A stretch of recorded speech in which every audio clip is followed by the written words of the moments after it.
Welcome back to Holistic Healing with Lorrie.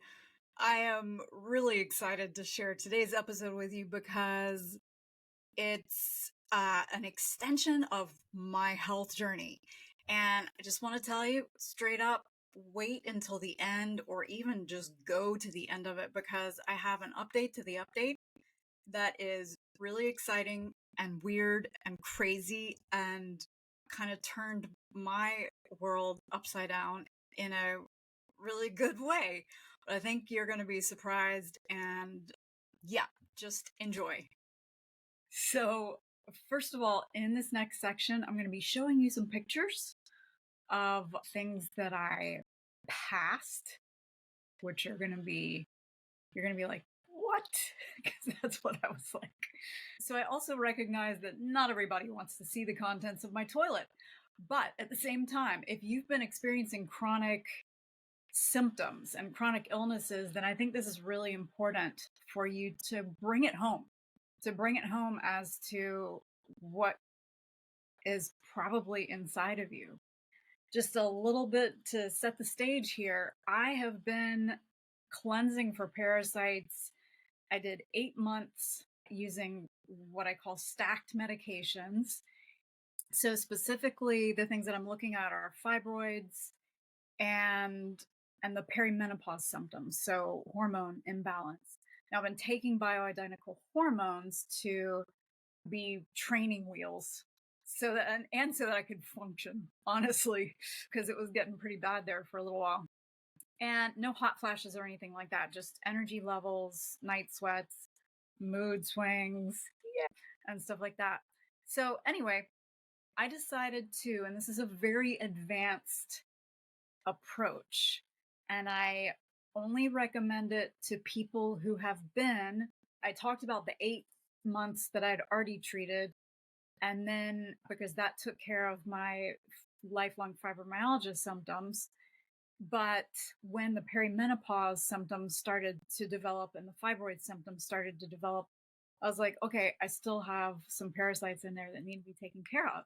So now I've been using exclusively an approach using a supplement company called Cellcore. And this is what I use now with my students. And if you're interested in using these products, please get in touch with me and I can send you the patient code because they're excellent. So anyway, so I'd also been, in addition to those 8 months, I'd also been using the Cellcore products at very high levels. I'm talking like 4 times the recommendations because I'd already done so much cleansing or whatever. But things still weren't shifting. And I'd been doing full moon cleanses and things like that again. And I was tolerating the really super high, like the highest, most advanced full moon cleanse that they don't even promote it because it's heavy duty. And I would feel a little bit funky on it, but nothing huge was happening. Then something huge did happen. They have something called the Para 1 challenge. Now, Para 1, the Cellcore Para 1 is a specific type of herb that paralyzes parasites, and then it has this gelling effect, kind of. It's like gooey and jelly. And so it paralyzes them and then kind of grabs onto them and pulls them out of the body. And here's what I did. I decided just kind of on a whim, I was just listening to my body. I was in tune with things. And I said, hey, I think it's time for a liver gallbladder flush. And so I was doing altered version of that. And that involves fasting for a day. And then I woke up the next morning and I said, I still don't feel like eating. Like I'm not hungry. So I'm just going to keep fasting. And I'd done extended fasts before and they're helpful. But then I went, oh, okay. So if I'm going to do an extended fast, because the Para 1 challenge involves fasting as well, then let me add in the Para 1 challenge. So you want to wait for a couple of days after you finish with your liver gallbladder flush before you do any sort of parasite cleansing, because you want to give your liver and gallbladder a chance to rest after you do that. So on day 3 of my total water fast, I was doing water, electrolytes, and a type of tea called cistus tea that addresses biofilm. So on day 3, I started to do the Para 1 challenge, and that involves taking 2 capsules of this particular supplement of the Para 1 every hour for 6 to 8 hours, which is what I did. About, I don't know, maybe sometime in the afternoon, I started to get really grumpy and I started to have cravings. And remember that I hadn't been hungry at all. Usually on an extended fast, day 2 is the hardest. You get grumpy, you get craving foods, things like that. I didn't have any of that on day 2, but in the afternoon, and because I'd been taking all those, and I wanted to eat cake and ice cream and chocolate, and I haven't craved those things in years. I haven't eaten those things in years. And I went, I wonder if could this be really from the Para 1 challenge? And it just got worse and worse. But I didn't eat anything. And that night, I had a dream that I was just eating cake and ice cream and chocolate and everything, donuts and all those things. And when I woke up in the morning, I just was miserable. And the other thing is that while I was doing all of this, I was also doing some other things to support the detox process here.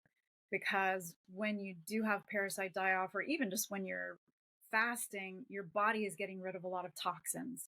So you really want to make sure that you're supporting that detox process, which is what I was doing in a really pretty involved way, shall we say, which I'll talk about in another podcast or blog or something. So anyway, next morning I woke up and I was miserable and I did the things that I know to do to help my body to detox.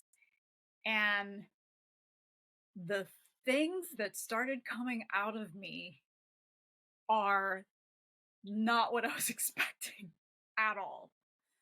So we'll show you some pictures now. So if you feel like you're going to get triggered by this, don't watch or go like this, which is what I do when we're watching something that I don't watch scary stuff, but when we're watching something that's not something I want to look at.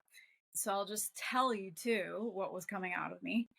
And again, if you don't want to hear this part of it, just mute it or whatever. On a regular basis, I'd say sometimes every 2 hours, sometimes every 3 hours, I was passing worms that were 20 plus inches long. And they had to have been worms because number one, I felt so much better after I passed them. So much better. And because number two, I have since done a smaller version of that Para 1 challenge, and I've not passed anything that looked like that. So it's not the Para 1 itself. It was the Para 1 around these 20 to 24 inches, I think was the longest one. And of those, the 20 plus inch things that I was passing, there were at least 4 of those. And then, other than that, there were still, I'd say many 10 to 20 inch ones and just other weird stuff. And I'm talking about, and I did this for the next 3 days. And also keep in mind that I hadn't been eating anything, it wasn't food. I wasn't passing food. So that was day 3, 4, 5. And then even the morning of the 6th day, because I did start eating either on the 5th or the 6th day, I can't remember, but I broke the fast in the evening. And, I still can't believe it. So, take a look at those pictures, and here's what happened though. And here's where you can kind of start listening back in again. And if you're listening to this, then I do suggest that you go to my YouTube channel so that you can see those pictures. So anyway, what I experienced the next day after I stopped the fast and stopped the Para One challenge, I mean, I felt fine. I couldn't tell a whole lot of difference or anything. It wasn't like earth shattering or anything right away. But the day after, I realized that I was walking around the house singing out loud. And then I went, wait a second. Ever since I had COVID, my voice has been really messed up. I used to be a professional singer, and it had been messed up to the point where I couldn't sing anymore, and where even my speaking voice was really messed up. It was very difficult. And I think some of you have experienced that. I know I've talked to some of you about that. And it was totally different. I mean, I haven't sung in, many, many, many years, so it wasn't like awesome or anything, but actually, yeah, it was. It was awesome. And then I realized that actually the night before that I had been singing spontaneously as well, and that it feels different. It feels better. It feels, you know, good even. I mean, that's huge to be able to have that back. But it's so weird to me that I have no idea exactly what the correlation between those two are. I mean, obviously, the worms, the parasites had been secreting something or blocking some nerves or, something to affect the vocal cords or the throat or whatever it was that was causing that problem with my singing and speaking voice. So that was huge. The fibroids haven't changed, but I'm also not expecting them to like disappear overnight. That's just not going to happen, because with fibroids, the way that I think of it is that they're actually trying to keep something, they're trying to protect the body from something. So not only does the something that they're trying to protect the body from need to be taken care of, that's inside all that stuff, all that scar tissue, basically, that has to be taken care of. But then also that tissue that's surrounding it has to be taken care of as well. So that I'm expecting to probably take a little bit longer. And as far as my hormones, I have no idea, because I am taking those bioidentical hormones. So next month, when I get my hormones checked, we'll be able to see if that has changed, which I'm sure it must have. I'm sure it must have. And, I think that my energy is better. So that's my update. If you have any questions for me, please let me know. I share this with you because I want you to understand, first of all, that even if you've treated for parasites, which I had extensively, that if you still have symptoms, you still have parasites.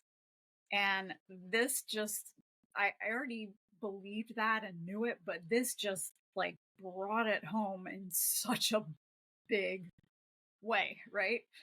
But also to give you hope that your symptoms are being caused by these things and that there are ways to take care of it. And yes, it takes time, and yes, it takes diligence, but especially if you're working with somebody who knows what they're doing, and I'm one of those people, and there are other people out there, but when you're working with somebody who knows what they're doing, it makes it a lot easier and you can get there. All right. Have a great, great day. Lots of love to you. And I'll see you in the next episode. Thank you so much for joining me on this episode of the Holistic Healing with Lorrie podcast. And I do hope that you found our conversation enlightening and helpful. That is always my goal. If you did, I have a small favor to ask. Please do consider leaving a review on your favorite podcast platform. That would really help us not only to improve, but also to help others to discover the podcast. And especially if you know someone who is navigating their way through mecfs, through long COVID, fibromyalgia, or any chronic illness, please also share this podcast with them. My mission is to reach as many people as possible, to instill this feeling of hope and help, and to share the insights and strategies that I know really work to help them on their healing journey. And just remember that you're not alone in this. We're in this all together, learning and growing and healing. And I'll see you next time.